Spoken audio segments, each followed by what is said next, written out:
Voy a ver si... Bueno, les decía entonces que la primera definición que nos da Sánchez Vázquez es una especie de delimitación de todo tipo de teoría. Él dice especulativa, es decir, que lucubra en base a la razón, a la mera razón, un sistema normativo único. Él se opone a esa forma de concebir la ética. ¿Por qué? Porque es imposible identificar la cantidad y la variedad increíble de comportamientos humanos en una sola forma histórico-concreta. Es decir, el comportamiento moral, eso es irrefutable, ha ido variando de acuerdo a la época, de acuerdo al lugar.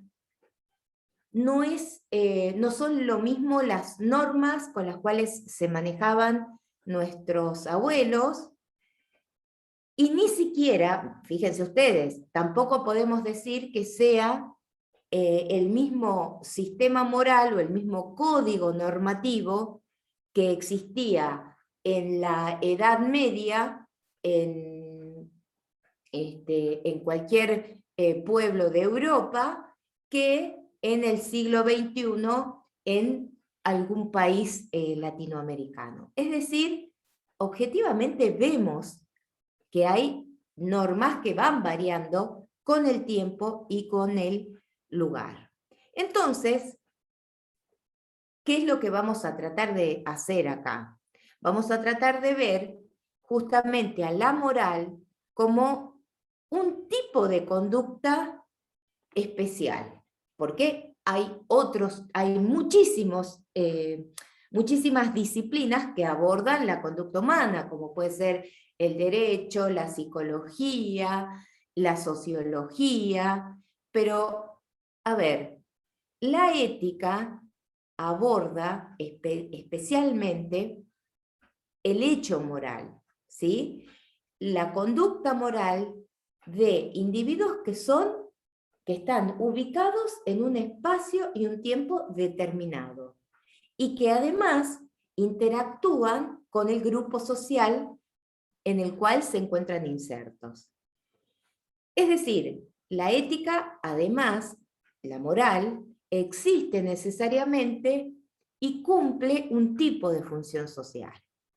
Bueno, dicho esto, vamos a ver que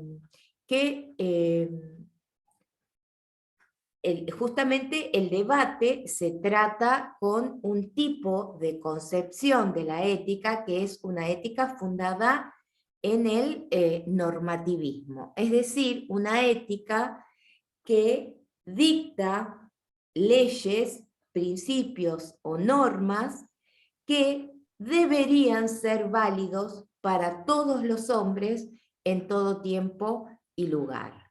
Eso es otra forma de concebir la ética, y es una forma con la cual, dice Sánchez Vázquez, se pierde esa riqueza que tiene y esa característica que tiene cada grupo social, y lo que él llama la moral histórica concreta. ¿Sí? No vamos a desconocer, dice Sánchez Vázquez, que la norma ciertamente es un elemento que está dentro de una concepción moral.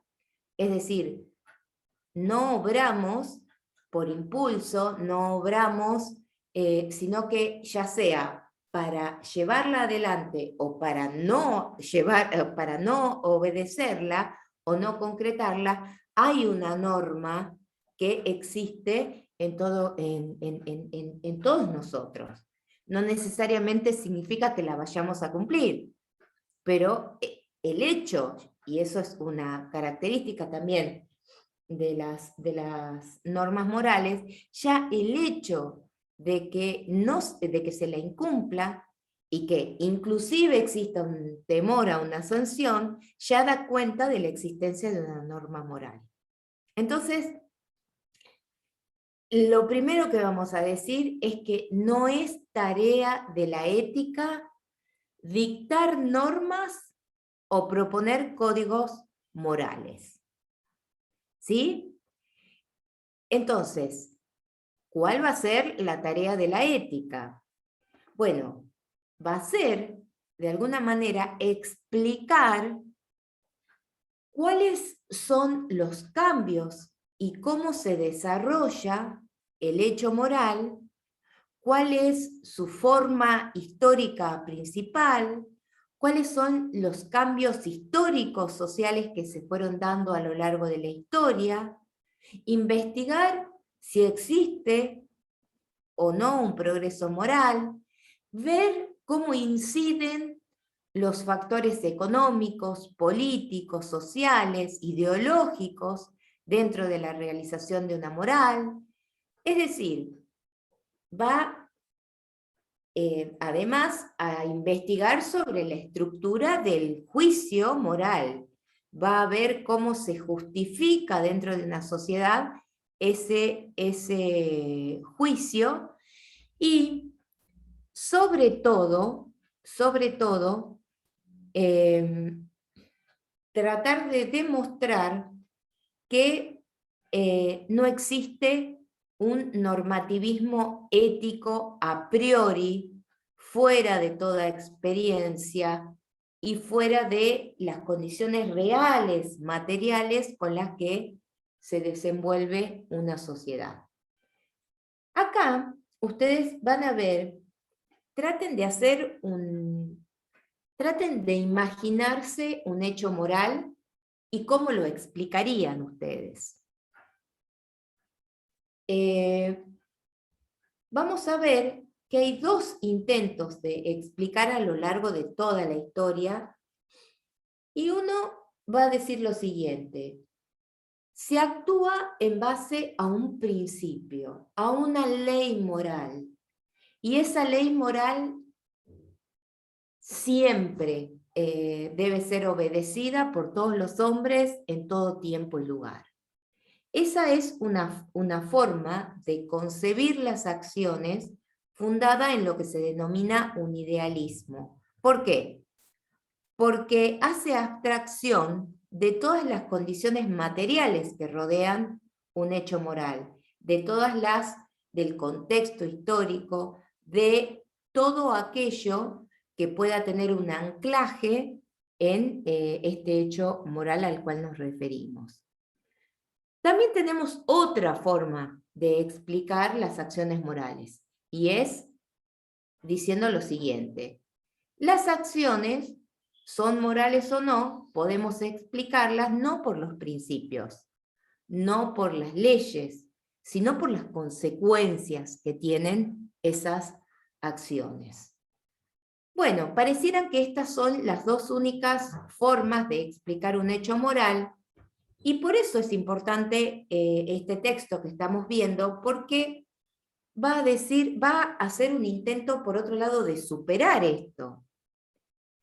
Porque el peligro al cual se enfrenta la ética, dirá Sánchez Vázquez, es considerar que no puede hacer nada más que teoría.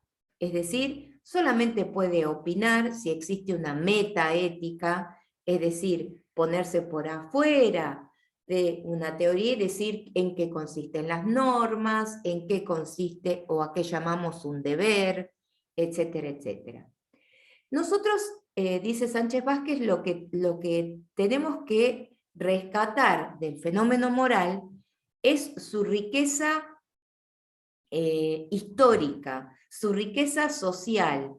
Y si nosotros amputamos al hecho moral de ese vínculo con ese contexto histórico, queda en nombre, dice Sánchez Vázquez, de una supuesta neutralidad ideológica y moral, queda un hecho que, además de no poder explicar una situación, un contexto, un problema, amputa justamente a la moral que vemos, y esto es objetivamente irrefutable, que va variando a través del tiempo.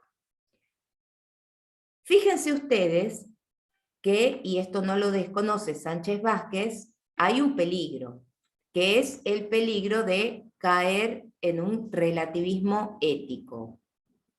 ¿Qué sería un relativismo? A ver, ¿qué se les ocurre a ustedes que sería un relativismo ético? ¿Y cuál sería el peligro?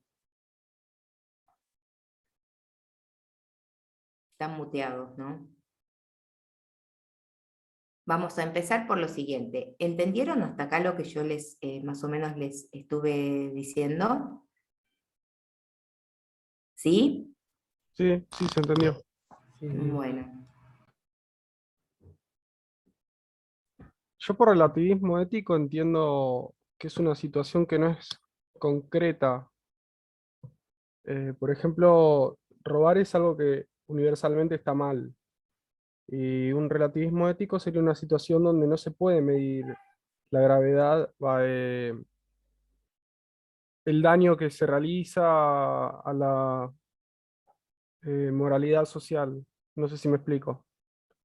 Sí, claramente vos captás en donde el hecho, la particularidad que tiene el relativismo, que no se puede establecer dónde está el hecho moral y dónde no está. ¿Por qué? ¿Saben por qué da esa sensación? Porque el relativismo lo que hace es decir, las acciones morales, las normas, dependen del contexto. Y si es relativo al contexto. Y si todo es relativo, ¿todo vale? Esa es la pregunta que se hace el relativismo. Y si decimos todo vale, le estamos diciendo nada vale. Entonces, quienes, por ejemplo, Kant, que es uno de los representantes de este normativismo al cual, el cual estamos cuestionando ahora, Kant dirá, no, hay normas que son absolutas, que tienen valor en todo tiempo y lugar. ¿Qué es lo contrario a relativo? Es algo que es absoluto. Algo que es absoluto es algo que no depende de nada. ¿Sí? ¿Y qué es lo que no depende de nada, va a decir Kant? La ley moral, dirá Kant, no depende ni de... no depende de un sujeto, no depende, la ley moral está en la razón y en la cabeza de todos los hombres en todo tiempo y lugar. Sánchez Vázquez dice, miren, si nosotros consideramos que la ética hace esto, estamos quitando al hecho moral toda la riqueza que tiene y algo que, digamos, estamos relegando a la ética al mero campo de la especulación teórica. Y sin embargo, hay cosas que nosotros reconocemos no solo en nuestras vidas, sino problemas que inclusive se dan dentro de una sociedad y que existen. Y hay reglas que vemos que fueron variando. Imagínense a nuestras abuelas que alguien les dijera, mira, dentro de 40 años es la idea de familia tradicional, en donde existe un padre proveedor, una madre que se dedica a la casa, y los hijos que van y toda la familia va el domingo a misa y bla, bla, bla.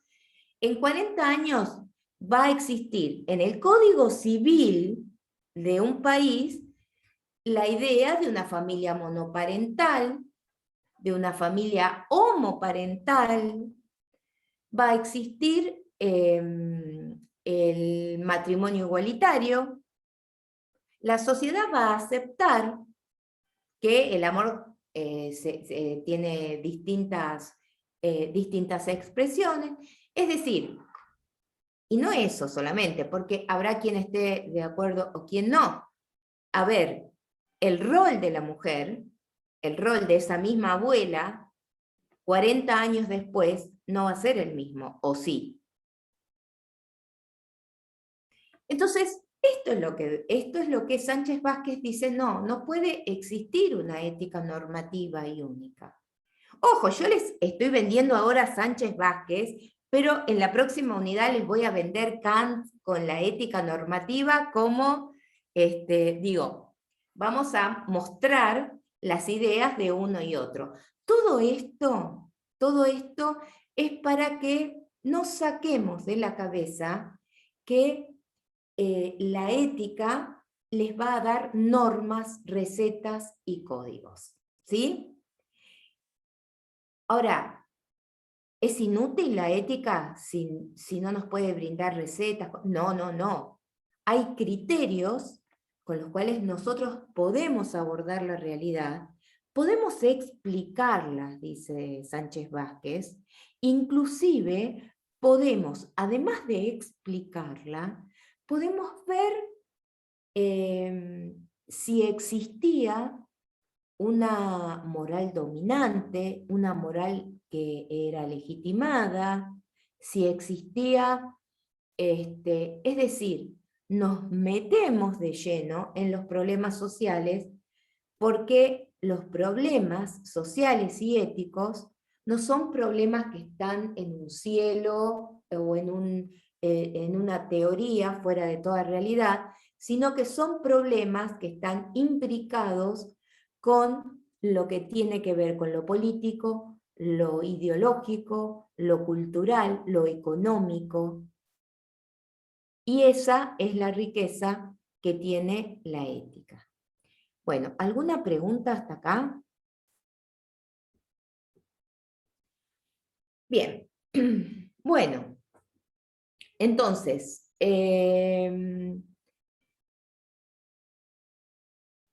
decimos, la ética va a abordar las formas históricas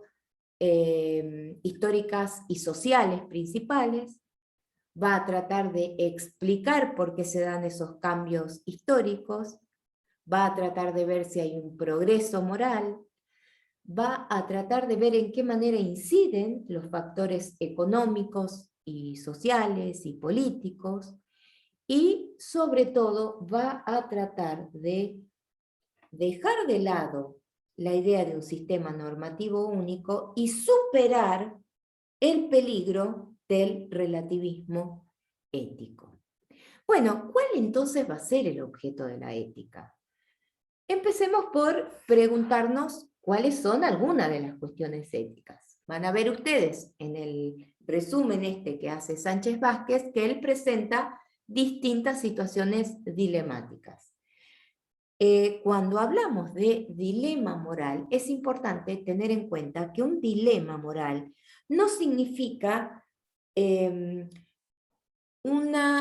primero un dilema es algo entre lo que hay que elegir. Bueno, no es un dilema moral elegir entre dos principios o dos normas que tengan un valor moral positivo. Perdón, entre dos normas que tengan una un valor positivo y otra un valor negativo, porque eso es muy fácil. Si hay que elegir entre algo que está bien y entre algo que está mal, bueno, no significa ningún dilema, ya sabemos qué es lo que está bien y qué es lo que está mal. Por el contrario, el dilema moral es cuando hay dos hechos moralmente positivos, dos valores o principios positivos, y tenemos que elegir entre uno de los dos.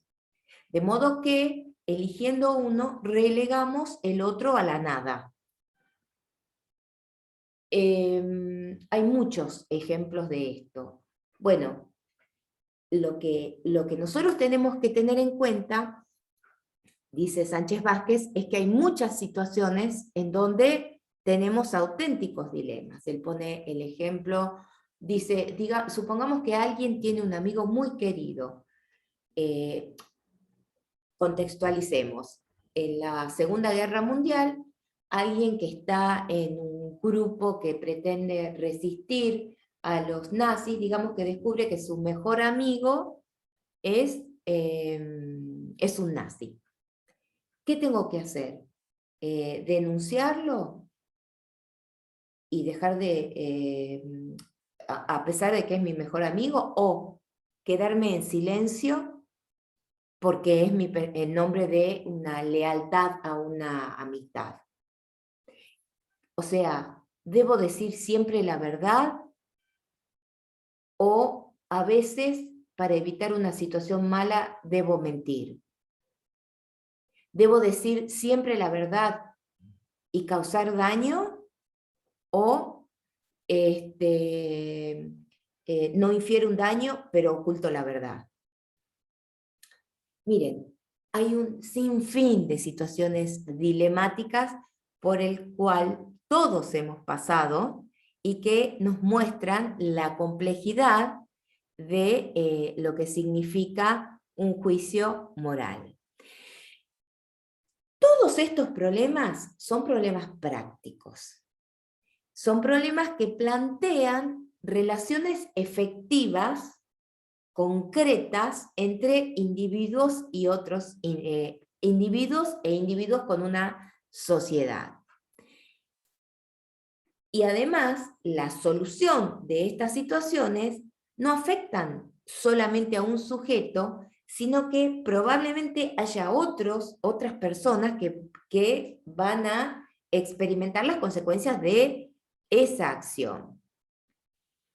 Es decir, una decisión de un dilema puede afectar a un individuo o puede afectar a grupos sociales enteros. O finalmente puede afectar a una comunidad entera, a un grupo social completo. Es decir, los individuos generalmente actúan tomando en consideración, ya sea para cumplirla o no, como decíamos antes, ciertas normas, ciertas reglas, y que son esas reglas que una sociedad tiene como en una valoración alta, es decir, considera que son reglas dignas y que deberían ser cumplidas. Esas normas, en primer lugar, no son impuestas, sino que son internalizadas por ese individuo, es decir, que el individuo acepta íntimamente y reconoce la obligatoriedad de esa norma. No significa que la cumpla, repito, sino que la acepta. Y comprende que tiene el deber de actuar en función de esa norma. Cuando pasa eso, decimos, bueno, sí, un hombre se comporta moralmente. Bueno, una vez que se realiza una serie de normas, alguien puede decir algo acerca de esa norma, es decir, puede emitir un juicio acerca de una acción que obedecía a una norma. X hizo bien en delatar a su amigo, o X es un desleal porque traicionó a su amigo.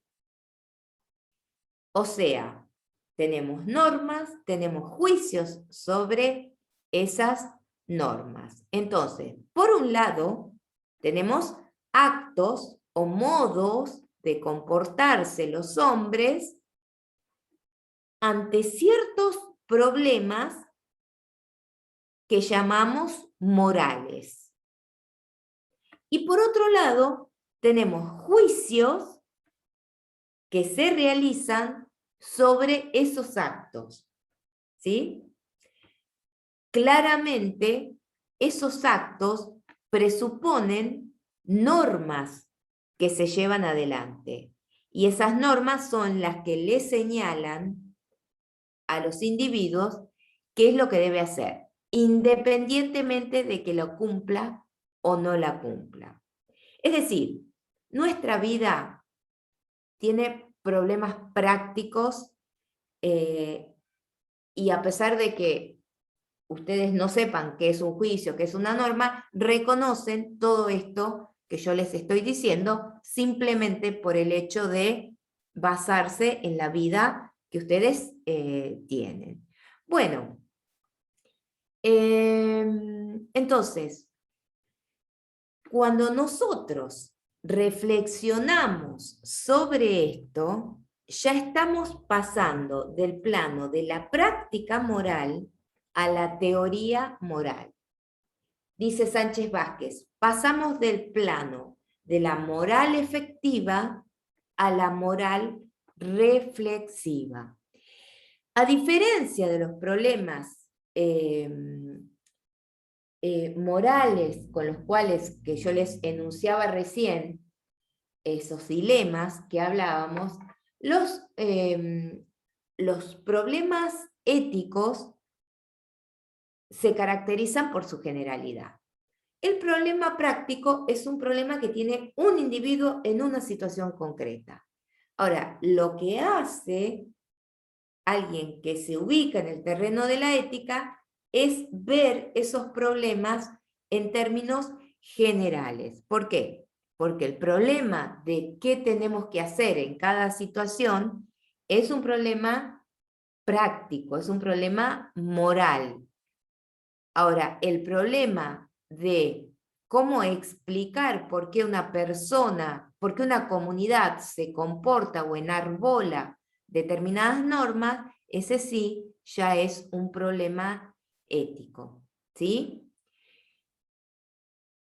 Un individuo no define en sí mismo qué es algo bueno, sino que esa valoración le llega en la medida que es miembro de un grupo social, que tiene una determinada concepción de la vida, del mundo, etc. ¿Sí? Y eso ya está, digamos, incorporado, internalizado en ese individuo. Ahora, el problema de por qué los individuos que integran una sociedad consideran algo que es bueno es un problema que debería o debe reflexionar la ética o el investigador moral. Bueno, otros problemas son el de definir la esencia de la moral, cuál es la característica que tiene un acto moral, y vamos a ver en ese sentido que el problema de la esencia de la moral remite, es decir, cuál es el núcleo de la moral, cuáles son los pilares sobre los cuales se asienta un hecho moral. Vamos a ver que que refiere inmediatamente al problema de la responsabilidad. Es decir, en qué medida podemos considerar responsable a alguien que realiza un acto, este es el primer punto, y en segundo lugar, un acto moral, decimos, que remite a una responsabilidad en la medida que aquel que realiza un acto debe asumir, en otras palabras, hacerse cargo de ese acto que realiza. Ahora bien, el problema de la responsabilidad va indisolublemente unido al problema de la libertad. ¿Por qué?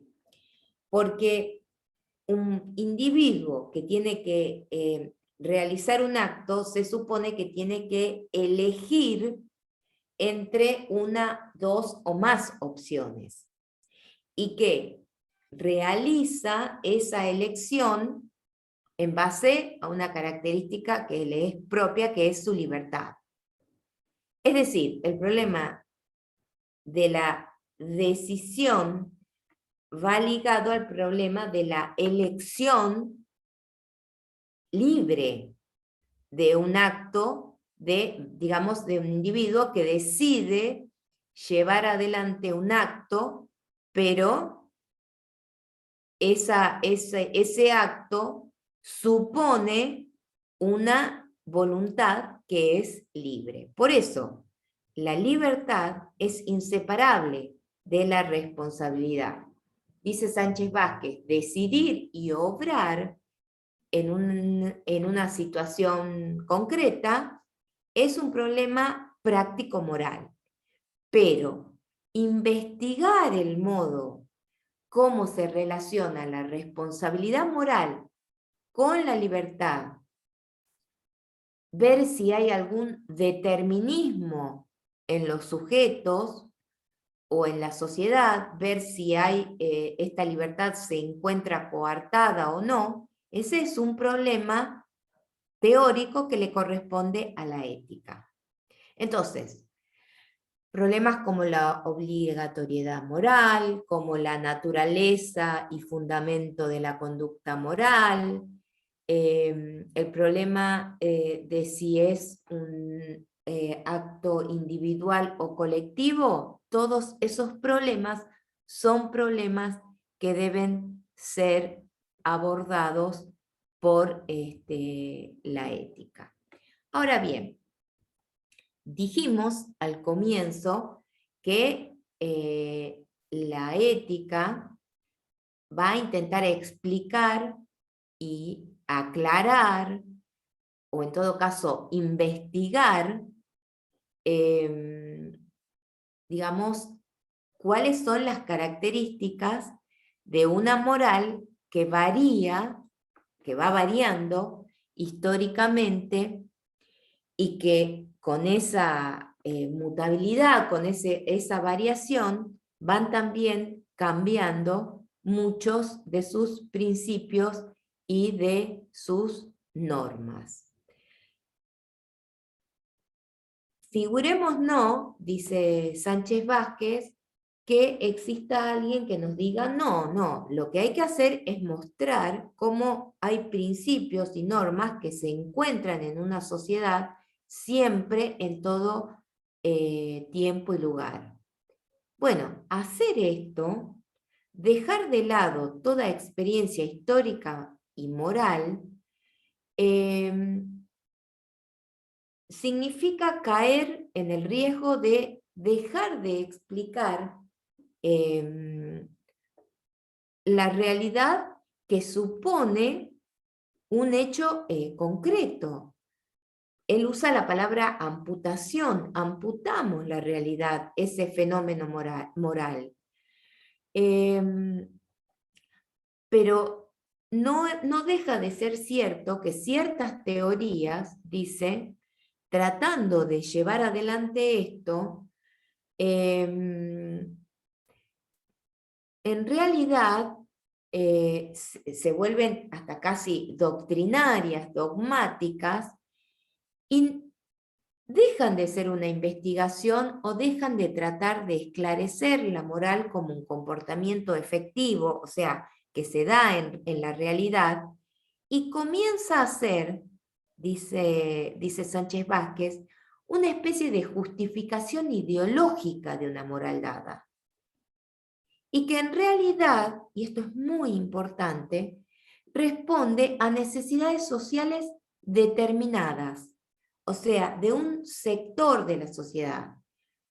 Y se eleva esas necesidades sociales al rango de principios y normas universales, válidos para todos los hombres. Bueno, esto también tiene que tratar de explicarlo la ética.